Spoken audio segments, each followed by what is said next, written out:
All right, all right, all right. Hello, everybody. We are live. Did you miss my smiling face? I know you did. So, I want to talk to you about a Buddhist monk who was in New York City. He was looking for some lunch and he went up to a hot dog vendor and asked him if he had any tofu hot dogs. And as luck would have it, the vendor said, "Yes, I do." He goes, "Great, give me one with everything." So the vendor gives him his tofu hot dog. He hands him a $20 bill and then he stands there waiting for his change. As he does this, the vendor turns and starts addressing the next customer and serving them. And the monk is a little confused. He looks at him and he says, "Hey, where's my change?" And the vendor kind of looks at him and goes, "Well, I thought you would know. Change comes from within." All right. So this series is about 90 days to a life well spent, and today is day 2. So the key question of this series is, how would your life change if you listened to the greatest version of yourself for 90 days? Right? I'm taking this challenge on as a continuation of my effort to expand my horizons and squeeze more out of life and to kind of get moving in life.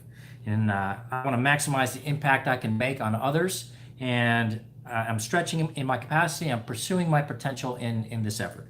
And I invite you to join me. I invite you to join me in this challenge and escape the clutches of mediocrity and average and start living into what it truly means to live a great life. Um, so, change comes from within. Tony Robbins, he's a guy that I followed for many, many years, and he talks about mastering 2 areas of your life in order to have an absolutely amazing life. And I've been trying to crack this nut for a while, but this is starting to kind of gel a little bit for me.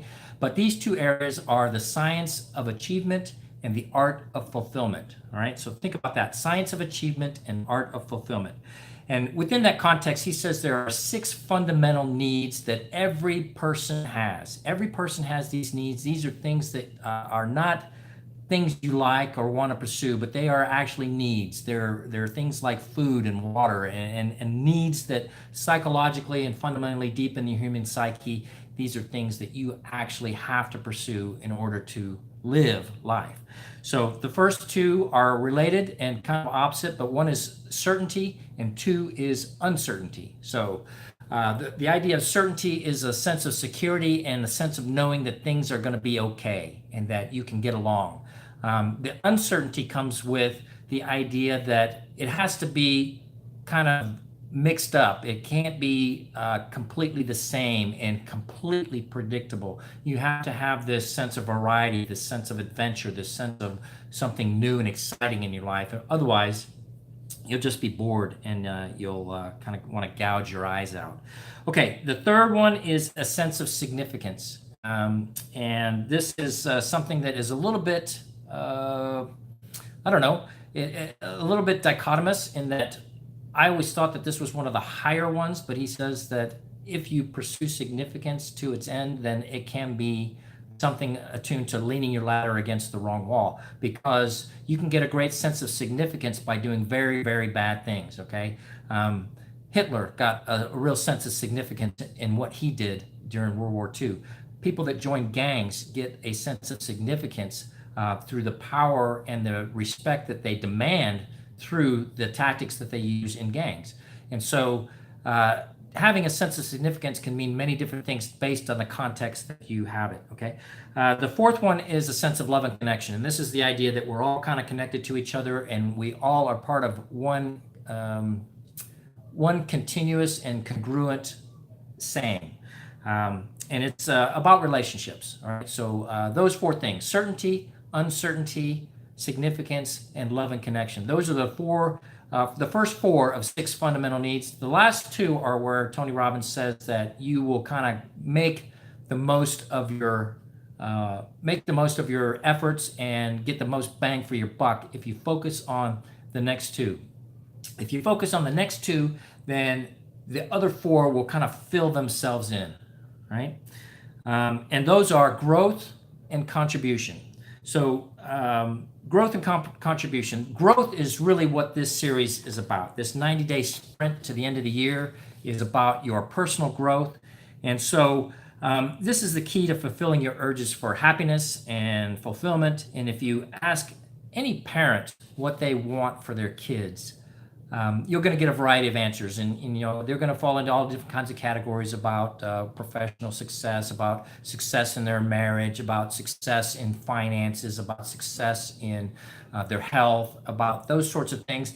But if you ask them to boil it down to one word, I think you'll find that a very, very common answer would be that they want happiness for their kids. Okay, I can easily say that I want happiness for my kids. But if I teach my kids to pursue happiness for themselves, then what have I done in terms of creating their mental outlook about what they're projecting in life? Is it an external locus or is it an internal locus? Um, I think that if you really evaluate this and you teach your kids to pursue happiness, that what you'll create in kind of a unintended consequence is this idea that they should be self-reflective to the point that they become self-absorbed. And it really creates a monster that parents don't want but they do want their kids to be happy, but they create this monster of somebody who is self-absorbed, who is self-conscious, who is pursuing everything for themselves, which creates a very narcissistic, a very hedonistic, a very minimalistic attitude in that child. And basically, they will pursue happiness that will elude them. And I talked yesterday about how it's like chasing your own shadow. And that's what it becomes for them. They become miserable because they're trying to fulfill their own needs for happiness, their own selfish desires. And it's a thing that makes them pursue these things that are ultimately empty and meaningless.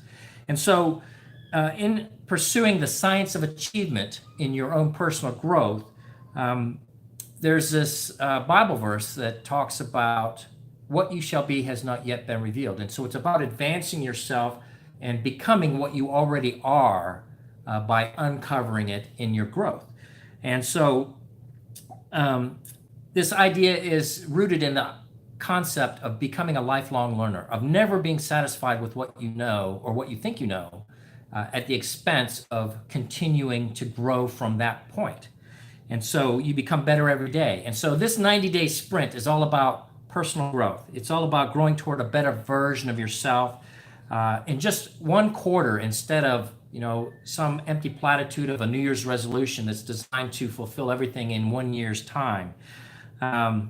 And if you think about the time in your life when you were growing, either physically through sports or intellectually through school or socially in your relationships or maybe financially, the thing that I think about is high school and college, when I was growing in all of those areas, kind of unbeknownst to me, but socially I was out on my own and interacting with people without my parents around, without the influence of the people that had been there my entire life. Economically, I had grown, I had a job. I was making more money than I ever had in my life. So I was learning to manage money and things like that. And health-wise, I was growing because I was involved in athletics and, kind of began to study nutrition and strength training and things like that allowed me to grow physically. And so I think if you look at your own life and evaluate it, those are the times I think, as I reflect back, that I was really feeling fulfilled. I was just, life was good because I was growing constantly. I was always learning new things. And so, after that point, I can look back and I could say that as I kind of got established in my career and in my life, that, things kind of started to settle down and I started to accept a lesser standard. I started to accept less from myself than I was capable of. And that's kind of when problems started to accumulate, because I got involved in things that were not healthy. I got involved in things that were average. And I listened to that side of myself that was mediocre, that kind of said, let your guard down and rest on your laurels a little bit, instead of the greatest version of myself, which would propel me to continue to grow from that point. And so we all have this capacity for learning and for growing and for becoming more than we are and growing into who we actually are.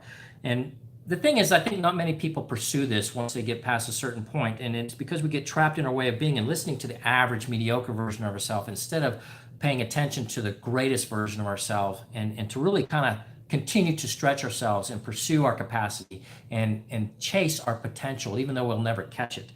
And this is one reason why I think when we start to settle into these things that we start to become victims of our circumstance instead of circumventing our circumstance. And that's another trap in itself, mentally and emotionally, that is a very dangerous place to be. And so when you can learn to apply and master the science of achievement through your own personal growth, and if you listen to the highest version of yourself instead of the average and the mediocre version that you settle for, um, and you learn to apply the small routines and self-discipline and self-denial to do the things that you might feel naturally inclined to do, like sit back and relax. It's okay to do that periodically, but if you settle into that, it becomes a rut, it becomes a habit, it becomes something that is very self-destructive. Um, and so adopting an attitude of being a student of life, you'll uncover so many things about yourself and the possibilities that exist for you in your life, in your family, and you can grow into becoming better at whatever area of your life that you want to focus on. And this is where you'll reap a great benefit, okay? There's a thought that says that if you focus on growing and pursuing just one area of your life for 1 hour a day for a period of 1 year, that you will, in 3 to 5 years period of time, become a world-renowned expert in that area. Now think about that in terms of growing incrementally, step by step, day by day, over and over, and every day you step up from the place that you stepped off the day before, how much that's going to advance you. It's a compound interest type of effect that it has on the area of expertise that you're focusing on, right? And that's kind of what this 90-day challenge is about too, right? In 90 days, I want to look back and I want to see a different me. I want to look back and see the progress I've made. I want to look back and be able to say, you know what? This has dropped me off on a doorstep that is a higher elevation than the one that I started on. And then that's going to set me up in a position where the next 90 days is going to propel me to an even higher level of ground, right? And so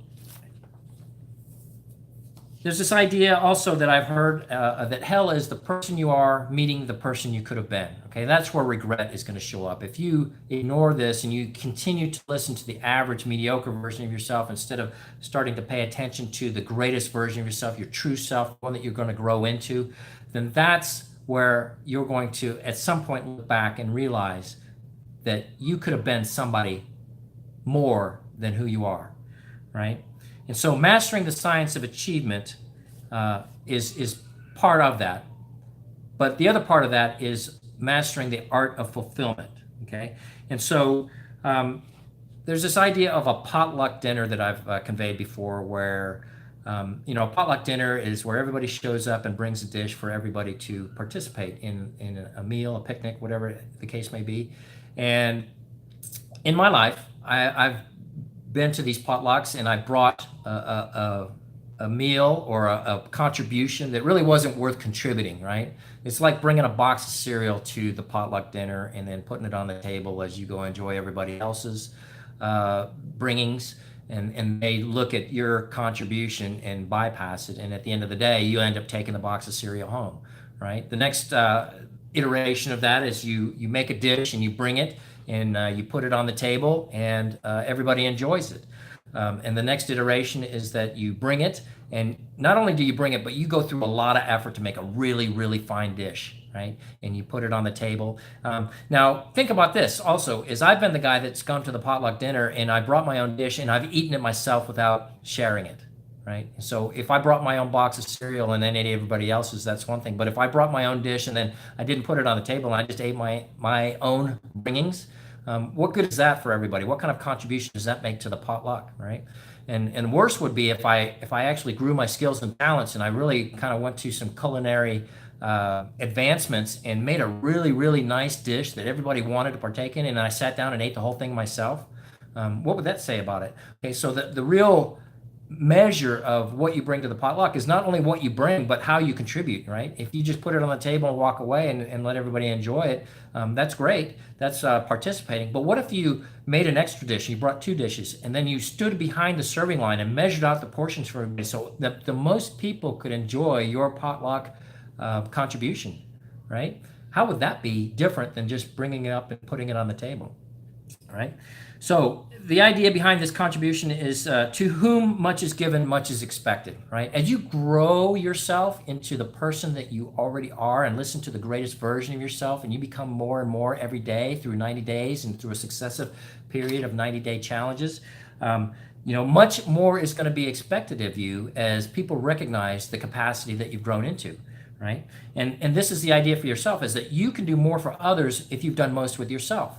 And so growing yourself is only one part of the equation. Contributing what you've grown into is the other part that makes it fulfilling, that allows you to live into the art of fulfillment. Okay, so the area of contribution is where you can practice it and develop your unique artist touch of making your life fulfilling.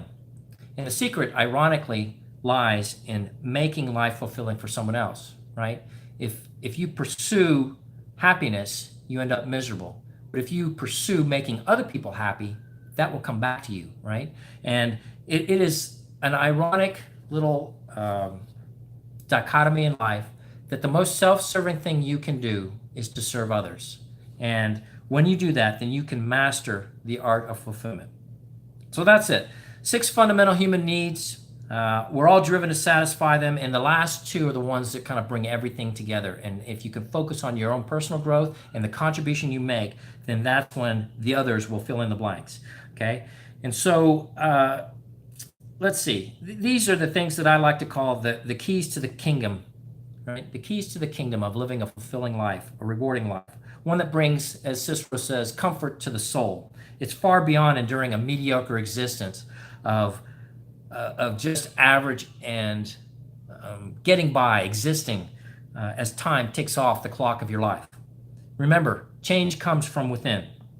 So I'm doing this 90-day sprint, and I'm trying to demonstrate what it looks like when average and mediocre steps up to choosing and deciding to be great and to pass that on to others. I'm committed to 2 things, okay? One is this effort of this 90-day sprint, okay? This is a little Jekyll and Hyde experiment. We'll see how it turns out. I want you to let me know. The other is, I'm going to kind of put it out there right now, is I'm going to lose 25 pounds, right? I've been overweight for probably 5 to 7 years, and I've made some efforts to kind of reduce that, and I've made some progress at it, but the bottom line is I haven't really been committed to it, and that's why I'm still overweight.